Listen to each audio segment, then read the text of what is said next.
Welcome to I Love My HBCU ? The podcast where we express our undeniable love for HBCUs, but where we are also not afraid to address a few tough questions. So, sit back, learn a little, love a lot, and rep your HBCU. Happy summer, everyone. It is another episode and, of course, another reason to love your HBCU.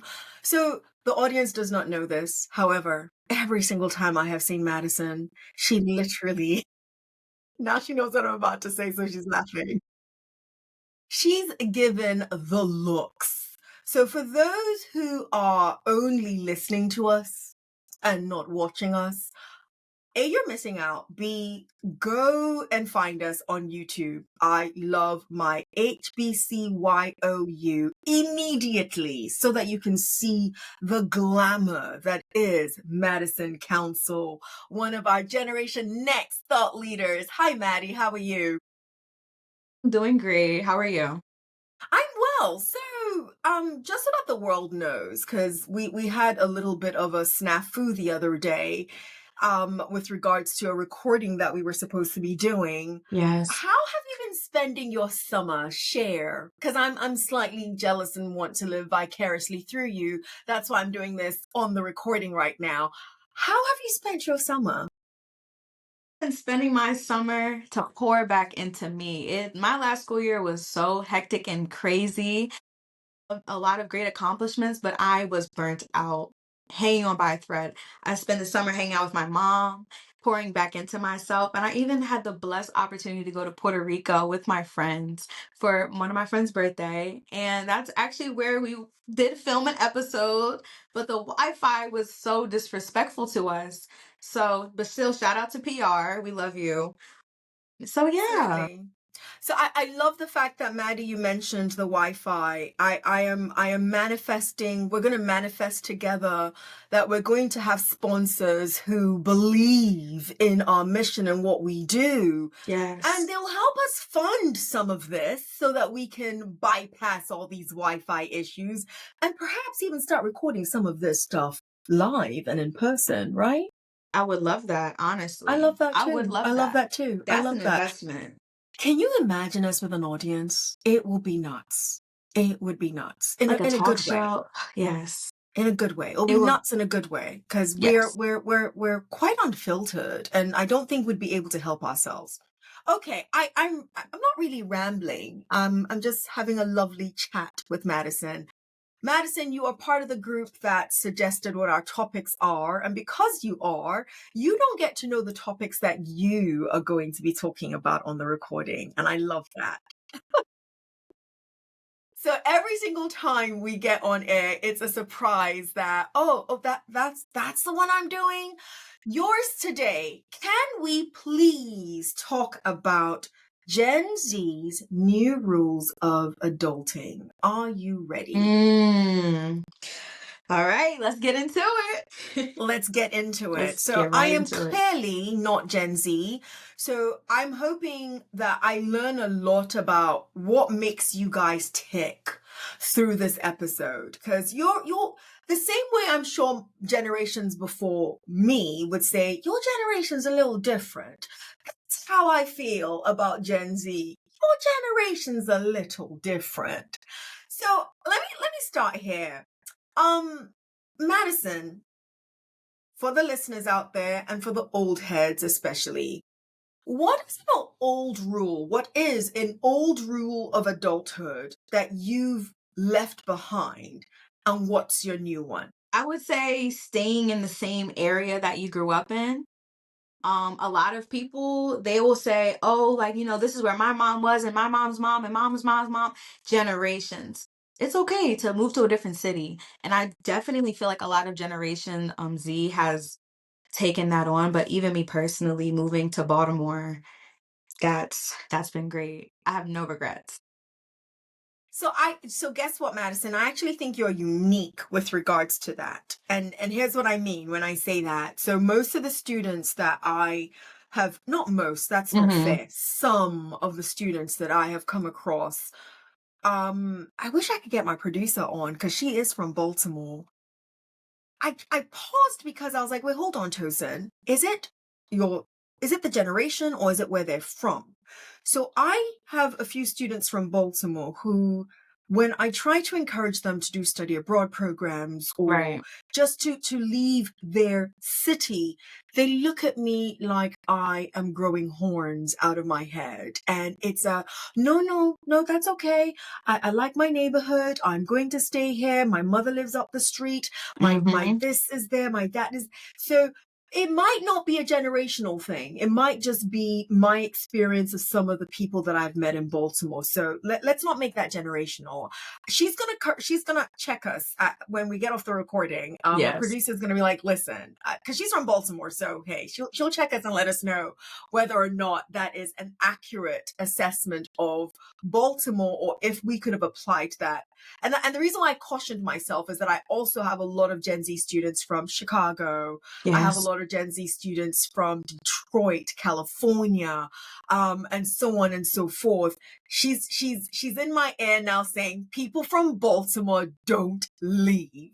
So maybe that is a conversation for another day. Why Right. don't the people from Baltimore leave? She said it's definitely a Baltimore thing and people from Baltimore don't leave.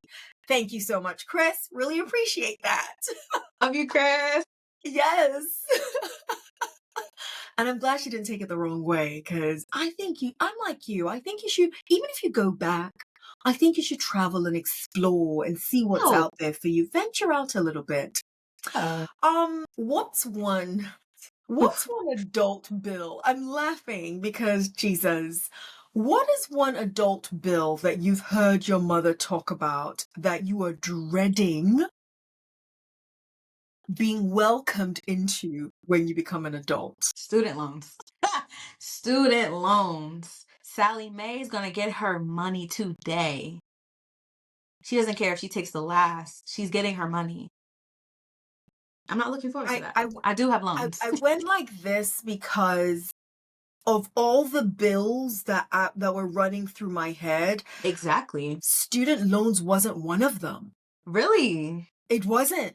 But that lets you know that lets you know the generational divide, right? Yeah. Student loans was not one of them. School us. I've always said that. I've said more recently, I did not have school loans. I was blessed and lucky, if you will. But over the last 10 years in my relationships with different students, I call it a noose around your neck, to be extremely honest with you. That's how I Literally. see student loans. So I'm actually surprised at myself that that wasn't one of the first things that came to mind when I asked that question. So I'm glad that you said it. As you know, the United Mm. States of America has had a very interesting campaign, and I call it interesting because I don't know why we're still campaigning with regards to erasing the student college debt for most students. Yes. How do you feel about it? How do you feel about the campaigns, the conversations that go around in the United States of America with regards to the college debt that truly is a burden for students like you? I feel as if people aren't looking at it and looking also at the economy, and that might be a bit of a reach, but it's like it's hard to even find a job nowadays, and a lot of people aren't being taught financial literacy. So credit scores might not be the best, and that's just not taught. So it's like you said, it's a noose around your neck. People are going into it blindly, especially like first generation college students. And then there's a lot of people I even personally know who are in ROTC programs so that they can afford to go to college because Yeah. not everyone has access to that, you know? So it's yeah, it's sad. Yeah, I don't want us to shift gears entirely because every time I think of it, I actually find it quite depressing. And you Yeah. are not wrong. I know at least 4 students right now that the only reason why they joined the military, Yeah. only reason Only why they reason. joined the military is so that that can take care of their college education for Yeah. them. Yeah. Not because they want to serve in that way, but Right. hey. Madison, what does And this, I think, is actually a slightly unfair question because I don't know if somebody had asked me that question at your age, if I'd had a sensible enough answer. What does being an adult mean to you right now? Right now, being an adult means healing from my childhood traumas. That's at my top priority. Yep. Yeah. I'm writing this down. Okay. Yes. I'm writing this down and I'm also shaking my head. I don't think there's going to be any predictable answers that you give me today. Probably not. Um, I was thinking in my head that if somebody had asked me that question, I would say being an adult means paying bills. I wasn't expecting expecting healing from my childhood traumas. You know what though? This is quite apropos. So I Mhm. was in conversation with somebody yesterday actually, Okay. and the person said that they are proud of how this generation has taken they called it the fight, but I know what he meant when he said that. He said the fight to handle mental health. They've taken the baton and they're running with it. And he said it as a compliment Wow. because Yeah. generations prior to yours didn't talk about things. You're supposed to just power through no matter what. Even though I do think that there is a role of power, there is a value to powering through some things. Powering through everything may not It's not necessarily also healthy. be very healthy. Of So course. hearing you say that your definition of adulthood is, or being an adult is healing from my childhood traumas is extremely both enlightening and interesting. It also makes me wonder, is this generation saddled with more on an emotional level than others have been saddled? And listen, one day we are going to actually have to have a live audience where I get to speak to somebody from your generation and then Yes. other generations, and then we get to juxtapose the responses. Right now, it's just going to be your response. So we won't be able to get the rebuttal of, well, hold on, in Right. my day, da da da da da da da da Back da. in my time. Right. There we go. There we go. What do you think about that? When you give an answer like the one that you just gave, do you think you guys deal with a whole lot more than others did? And if you think so, in what way and how? And if you don't, then you don't. Absolutely. I think it's a running joke within our generation that we can't catch a break. We have to keep going through these life events. We keep going through history, which everybody has within their generations. But when you really look at Generation Z, you have COVID. Now you have the wars going on. It's just like there's so much happening, and especially at such a you're still a sponge. I feel like you are still soaking up your environment even in your adolescence and your young adulthood. You're trying to figure out how where you fit in this world. So yeah, I just feel like us having to go through events like COVID, and now it's like, you know, that needs to be studied. There are people who are have not been the same from that, unfortunately. So yeah, it's turning into like a burden, and I think that's why my generation is more carefree and trying to romanticize life as much as we do. I like the way you put that, romanticize life as much as you do. You mentioned COVID. When I think of what your generation has had to deal with, I'd say more than any other generation that I'm aware of, at least in the United States of America, I would have actually put school shootings as number one, more so than Yeah, COVID. I've noticed the desensitization that a lot of you have towards school shootings, and when you hear that another one has occurred, you don't flinch. And no, I have students in my classes who have had to going through drills because there might be a shooting at your school is more normal than not for your generation. And I don't think we are asking, some of us are, but I don't think enough of us are asking ourselves, what kind of trauma does that deposit in the person and how does it yes. show up as that person grows into full adulthood? I don't, Yeah. that's what I actually thought you were going to go there. I'm not trying to put words in your mouth or anything, but I thought you were going to go there Mhm. faster than COVID because sadly, in the United States of America, school Mhm. shootings happen Yes. quite frequently.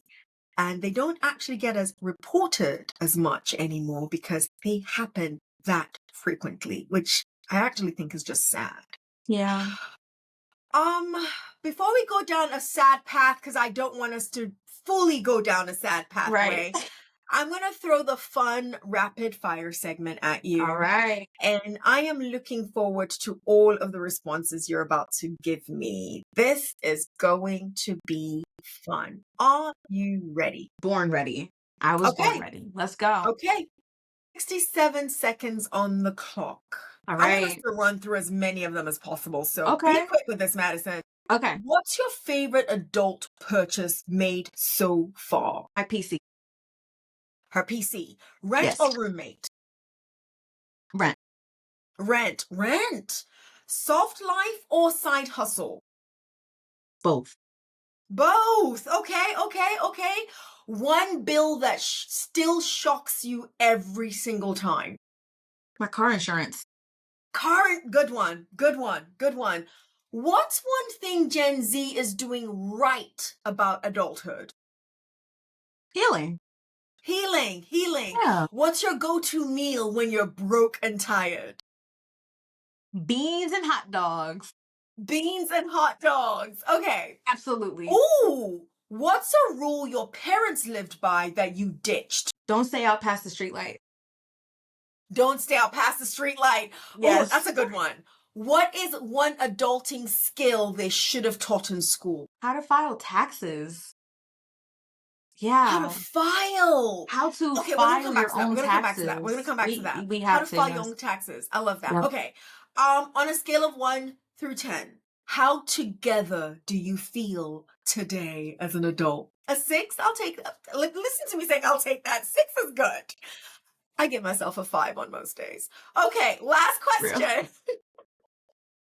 Finish this sentence. Ooh. Being grown means Holding yourself accountable. you've been doing a lot of healing. You've been doing a lot of healing. You've been holding yourself accountable. I Absolutely. absolutely love it. Okay, let me run through. There's one that I said I must come back to. Where is it? Where is it? Where is it? Because I know I wrote it down. There are so many financial literacy courses now at so many schools. I think even Yes. down to high school. Some high schools now are teaching it. Yes. You said how to file your own taxes, that is grown speak. That is like Too grown for me. grown speak. That is a grown speak. I think I just want us to circle back to that because I agree with you. Yes. I don't think it is after you guys leave college that you get smacked with how much and how convoluted taxes can be. Yes. And it would be nice. No one's asking any of us to be experts in learning the tax code, but it would be nice if there was just a little bit more information that we get before then. Because dirty little secret, not so dirty, and not so secret. Madison, when I graduated college, I Okay. don't think I paid taxes for like the first 5 years. And it's very real It's because real. I didn't know it's something I had to do. I'm being bluntly honest. I April 15th would come around and I'm like, Mhm. okay, I guess you know what I said? Not kidding. And again, I wasn't raised in the United States of America. I said, if I need to file taxes, somebody will send me a letter. Somebody will let me know. Somebody will give me notification for it. That never came Never did. until I got an accountant, and the accountant said, Tosin, you're supposed to do this. Yeah. I was like, oh, none of those commercials from H&R Block, none of them resonated in my head that that's something every last one of us is supposed to do, as Yeah. opposed to Tosin just thinking somebody's going to send her a nice little letter in the mail saying, An by the way, audit. Tosin, you're supposed to be, yes, you're supposed to be filing taxes. So that very first chunk was painful when I saw, Yeah. because I hadn't paid taxes in a few years. But so I just wanted to circle back because I was a victim of Mm-hmm. these are not things people just know to do. It And it would be nice if we literally. got that checklist of you're supposed to do this as an adult. I have Yeah. a couple more things on that list, Madison, of what you wish adults would tell us, you, because I wish I had it. That's why I'm saying us. What else on that list do you wish adults would say, hey, listen, as you are transitioning into becoming a responsible adult that we hold you accountable for all the things, here are a couple of other things you need to absolutely bear in mind. What would be on that list for you? One of the top ones, I would definitely say credit and how to build credit and uphold a good credit score and how that can impact you. I honestly just started learning about credit when I got to college, in my sophomore year of college at that. And so I'm at an age now where it's like it's now I'm not gonna say no excuse, but the internet's free. If I can spend hours doom scrolling, I can spend I'm read psychology of money. I can spend time to educate myself. It would just be nice if someone was like, hey, by this age you should have a credit card and this is what you do with that. This is how it can help you. So yeah. Credit. That's a big one. Credit. Yeah, So a lot of it is financial for you. So that really. tells me you're Yes. somebody that values security and knowing Yes. how to actually manage that security. I appreciate that. Absolutely. Speaking of security, and when most people think of security, they're thinking jobs. Your generation has said F it in so many words. So many. In so many words, your And generation has said, sign yeah, we language. don't care. Yeah. Um, help us under. Here are the two things I want you to help us understand, right? Okay. Yeah. You literally just said security. Oh, and it's very interesting that we're recording this today. Uh-huh. Today is, I'm going to mention the date. It's July 9th. We're not going to see your episode for a couple of weeks, but it's July 9th. And July 9th happens to be the day where the inaugural cover, not just cover, list from Time magazine is coming Mm. out with the top 100 content creators slash influencers. Kai Sanat is on the cover of that particular Aw. episode. Yeah, not episode, volume, I guess. Yes. And he, I believe, is number one, if I'm not mistaken. He's 23 Yeah. years old. He is the most subscribed to, if not followed, Mm-hmm. influencer on Twitch. Twitch. So I think it's relevant to bring all of that up as we discuss your generation's approach to traditional work. Yes. Where did we lose you? COVID. not to be not to be that person because I know people like, oh, COVID but no, like when that hit, like you have to keep in mind so many jobs were closed, people were getting laid off, everyone's home, people need money, small businesses are getting shut down, people are like, what is a way that I can make money, what is a way I can what's the word, monetize myself, how can I capitalize off of my skills. People got into digital marketing, people got into just being creatives online, NFTs, everything of the sorts. That's when I feel like a lot of people got into cryptocurrency, getting into stocks. Like, hey, I got laid off, but I can still invest. That's still a passive income. So I think, and a lot of people took off from that. So I honestly think that a lot of people in our generation, me included, are like, okay, if I keep putting out this content, that's me putting my lottery ticket in. One day it's going to hit. It's consistency, just because there's so many trailblazers in front of us who was like, okay, they did it, why can't I? Mm, So mm, mm. yeah, a lot of people nowadays are working to fund their side quest. I mean, not side quests, to fund their side hustles and to fund their dreams and aspirations. So yes, Yeah. So here's the flip side question for you, right? Because Okay. you, even though I would not have just put it on COVID, but I think COVID exacerbated that and showed us Yes. that the likelihood that some of the personnel that we lost ever planned on returning is slim. Yes. But is it sustainable? And here's what I mean when I say, is it sustainable? We are I'm on social media, you're on social media. You are right. Everybody is a content creator slash Yeah. influencer, and they're leveraging as much as they can, because if this person can be making $8,000, gosh, in some cases $30,000 a month, why can't Yes. that be me? Let me figure Right. that out for myself. But in the meantime, there are other traditional institutions that are not going anywhere. For example, we're going to get sick. We're going to need doctors. As we make all of this money, we're going to need financial experts to guide us through our different processes. Yes. As we get older, listen, I'm going to say this, and Gen Z is going to judge me, and that's perfectly fine. But there's several persons of my generation who are dreading aging and having one of you guys be the ones to take care of us. Uh, The gibbet said cough it. nurses. I said it. I said it because um for a good number of you, there really isn't that care to pay attention.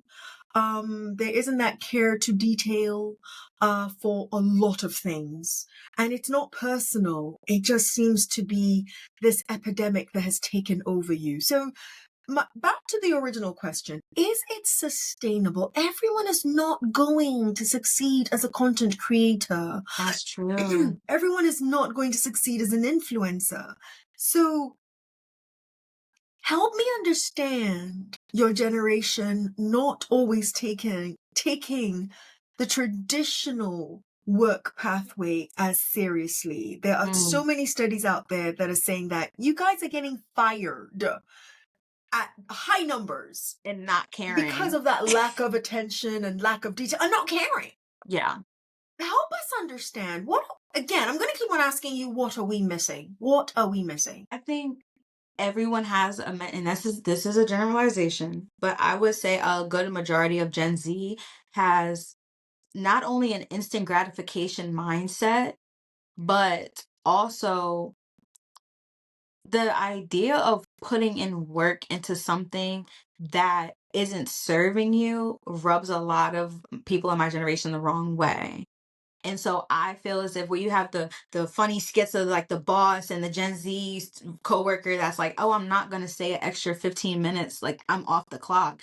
It's That's not a thing anymore. And I feel like corporate America I feel like they genuinely like to push people over, and they like to be able to have people not put their foot down and not set boundaries so that they can continue to, of course, be corporate America. I really feel like that's what it stems to, my generation saying, okay, no, these are my boundaries. I'm your worker. This is my pay grade. That's above my pay grade. Have a great day. So that means it's not changing anytime soon, is what I'm Honestly, hearing from no. you. Yeah, I might be too far gone. We have a lot of great people in our generation who do, First, you you. know, pay attention to detail. There's always the few, but I would say the vast majority, everyone wants to be their own boss. And just like how you said, with content, everyone's not going to be successful, and that's completely correct because content is business. It's business, it's sales, it's marketing at the end of the day. And that's why a lot of people take up those majors so they can know how to run their businesses, run their pages. So again, it's making your degree work for you, since nowadays they're telling us your degree doesn't even matter because they want skill-based workers. What experiences do you have? What skills do you have? They don't care if you just graduated with a degree in whatever, it's it's hard to hear, but it's the reality of our economy right now. Now, I wasn't going to go there, but let's go there since you brought it up. And that is, and I don't want us to talk about the value of the degree. That's really not this conversation. Right. but you said a lot. Yeah. You said you said that some people are telling you that they're making you question the value of a college degree. Mind you, you are a rising junior who is getting her college degree. Yes, I Um, am. Not too long ago, at the top of the hour, the biggest bill that you are terrified of getting as an adult is your college loans that you be paying. When Yeah, you put all of those together, would you have done it differently? And I hope your mom isn't somewhere in the back. Okay, good. You said no. Okay, okay. Because I don't. This isn't me trying to discourage anyone from going to college. of I course. listen. I'm staunchly an administrator and college professor. I love what I do. But I want your take, I guess, is why I'm asking. If everything you said is true, Mhm. then you just said you would not do it differently. So, Madison, tell us then, those who are telling you that they'd rather you had a skill that you can fall back on as opposed to a college degree. What is your perceived value of your college degree? In my like how I said in the beginning of the episode, my last past year, my sophomore year, was the most challenging year of my life, honestly, thus far. And there was a time where I was like, is college for me? And that was a hard Hmm. thought for me to have because, it's depressing, when everyone's saying, oh, you need these skills in X, Y, and Z. But if you want to do this, then you need to go to college and get that degree. So I'm just like, wow. I had a little bit of an identity crisis, to be vulnerable with Hmm. you. And I'm just like, what am I going to do? Is this for me? I'm in the major. I was in nursing. I was like, wow, I'm not passionate about this. And I'm in this major because everyone's telling me that I will be set for life. I will be comfortable. I'll financially be stable. And yes, I love people and I care about people and helping people. And I know that that's me at my core. There's many ways to do that. So it really took me sitting with myself, praying a lot, but me sitting with myself and realizing, what do I like? What other ways can I go about helping people that's not direct healthcare? Or patient care. And I ended up going into the School of Social Work, and I am beyond happy. That's where I personally saw my passion. And so for me, even though people are saying, oh, you need this, you need that, I'm not going to compare myself to the next person. My journey is detailed and pertain to me. So I'm just going to do the best with the cards that I'm given. That's kind of how I live my life. What I'm hearing that I hope a lot of the adults that think they have it right as opposed to Gen Z. I'm a strong believer that every generation has it right for that generation. That's my Yeah, belief. You have it right for your absolutely. generation. I hope they hear that in you guys writing your own rules of adulthood, it might not be that I don't I think it's more nuanced than they don't want to work. Yeah. I think there is a prioritization, if you will, of I have to care about what I'm doing. Yes, that's And if what I yes. don't care about what I'm doing, I don't want to slave away No, like some of you have done because of the paycheck, because whatever your reasons were, because of yes. whatever those reasons, they don't want to slave away doing that. I hope the adults in the room Yeah. hear that because I think there might be a different approach to how they might even market their jobs to you as Mm, opposed to the current way in which they approach it. That's what yeah. I heard when you spoke is I want to care about what I'm doing. And everybody thinks everybody wants to care about what they're doing. No, I'm not kidding. I have a friend who has literally said the only reason why I work is for money. I do not care about any of the stuff that I do. There are some humans out there like that. And Yeah, it's whatever's going to get him to the money, that's what he's going to that's do. what they're gonna So do. Who pays the most? I appreciate that perspective. I really, really do. Over the last 5-ish years, might be longer than that. I'm not good with numbers, so hey. Over the last few years or so, the term soft life has become a thing. And I understand soft life a little bit differently than many. What's your generation's definition of soft life? I think everyone's different. I think I personally have a different perception of soft life, but I think my Okay. generation's image of soft life is not really working. Speaking from the female's perspective, but not really working, being a stay-at-home trad wife and letting your Wow. husband be the breadwinner and you just take care of the kids and carpool and get matcha and yeah, like not as you did say, not slaving away for any employer, especially if they're not, the job's not serving you, if you're not getting any value out of that job. I feel like they did get it right with that. I don't agree with how the media portrays soft life. Um, yeah, I think it's more than matcha. I think it's more than Pilates. I think it's more than Lululemon. Um, I genuinely I think that our generations put a value, a materialistic value on the definition of soft life, when to me it honestly means allowing yourself keeping around what serves you.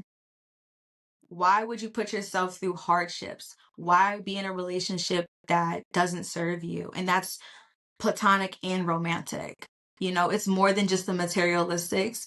It's genuinely appreciating life and romanticizing life, like we said earlier. Kept laughing while you were every time you said matcha, I'm not kidding. I visualized someone I know. I won't mention any names, but I visualized somebody I know who fit the very description down to the Lululemon Oh yeah. and matcha. Yes. And you used it twice, and I kept laughing in my Matcha. head because I'm like, wait, hold on. She's actually describing an actual human being It's an who archetype. literally Yes. it is an archetype. Yes. It actually is an archetype type of what the soft life Yeah. woman is. But I'm hearing from you that it is not really just about luxury living, if you will, but healing and meaning is what I'm hearing on both Yeah. sides. Yeah, I like that. I like that. A, I like that. B, I say this often enough because, guys, I'm with a lot of college students on most days all through the year, Yes. and this is going to be telling. Mm. Before I even make the statement, there's some of you that scare the living daylights out of me when it comes to the future. I'm not going to lie. Explosion But then there are therapy. quite a few of you that give me a lot of hope. And when I have some of these types of conversations, I'm like, we're going to be okay. They're going to be okay. And their version of okay does not have to look the same as our versions of okay. Um, they're not really going to take us to hell in a handbasket per se. We're going to sort this out. There was a time that I really did think that. It is impossible for us to discuss Gen Z's rules of adulting or new rules of adulting without talking about social media. You guys are the social media connoisseurs, if you Yes. will. Do you think platforms like TikTok, like Instagram, and so on and so forth, do they help or hurt your transition into adulthood? I feel like they fully do help. And I feel as if social media is just like any other thing in life. Too much of something isn't a good thing. But I don't think social media is inherently a bad thing. It's having the discipline to be like, okay, I've been doom scrolling. It's the individual's discipline. I've been doom scrolling for the past 5 hours in my bed. It's time for me to get up, take a walk. It's time for me to move my body. It boils down to what you do with that freedom. I like that. I like that. Um, Madison, and take some time. Take some Okay. time, and if you need to, if you already know, give it to me because you might have been Gotcha. thinking about this for a while as you've Okay. been coming this healed adult. If you could write your own adulting manifesto, Mm. Just tell me what the first line would say. It would absolutely be people come into your life for a reason and a season, and a lesson or a blessing. That's the first line. That's the first line. That's Give the me first more. line. I know I just asked for one line, but give me more. Give me more. I want to hear what else could be in this manifesto. Give me more. Honestly, my manifesto would be based around controlling the controllable. I feel as if a lot of people get so caught up on things they have absolutely zero control over. And the minute that you realize, okay, this is within my control. And a lot of the times when people react or if somebody does something that might have been nasty, it has nothing to do with me and everything to do with how that person might be feeling about themselves in that current time, what they might be going through. Don't take things personally. It's the don't take things personally for me that I sincerely appreciate. It's the and I think that could apply to all of us Yeah. and not just your generation. I think that that really could apply to all of us. What listen, as gosh, I am actually an elder now, Father Oof. Lord. I wear it proudly. You I should. heard a lot of people saying it. Listen, I heard a lot of people saying it. But I heard more recently Halle Berry mentioning that when people ask her how she feels about aging, the first thing she says is, I feel lucky Yeah. because not everybody gets to age. No. And I think we forget that when we think about the wrinkles, when we think about the aching bones. Yes. You don't know anything about this yet, Madison, which is My beautiful. back But and when we my think about the joints. girl, Madison, Madison, Madison, Falling apart. I can't take her seriously. I cannot take her seriously. Can't I refuse to take you seriously. I refuse to. Like, girl, please. But as an elder, girl, please. As I keep dabbing thanks to perimenopause. So, girl, please. As an official elder in this room that you and I are in right now, I think what I sincerely appreciate about your generation Mm-hmm. is you are writing your rules, Yeah. but you're writing the rules in our faces. You're not doing it quietly like we did. You're No. not giving us too much of an option, if you will, whether we want to accept it or not. Yeah. When we were writing our rules, if you will, we still did it very demurely, right? Mm. And not the social media definition of demure alone, but with a heavy, sometimes unwarranted deference Yeah. to everything that came before us. And I'm using the word deference instead of respect intentionally because I don't necessarily think it was all warranted. Your generation has said F all of that. Um, this is us. We're going Yeah. to do this our way. Take it or leave it. And we take it, you are the take it or leave it generation. And I don't quite think that is terribly bad. Mm. I also think that a lot of you, especially who get to go to college, because I do think it is an honor to go and get a Yes. college degree. But a Yes, lot it of you is. that get to go to college, more of you that get to live on campus, get to truly find yourselves in those spaces. So, um, Madison, end this episode for us with one word or short phrase on what you want your next 10 years to look like as an adult. Unapologetic. I want to be On unapologetically that note, myself. I'm not adding a single thing to that. I have a very, very personal relationship with that word. So I'm not Yeah. going to add a single thing to it. Not one thing. Madison, it's always fun. I appreciate you. Number one, being a Gen Next advocate, and number two, Yes.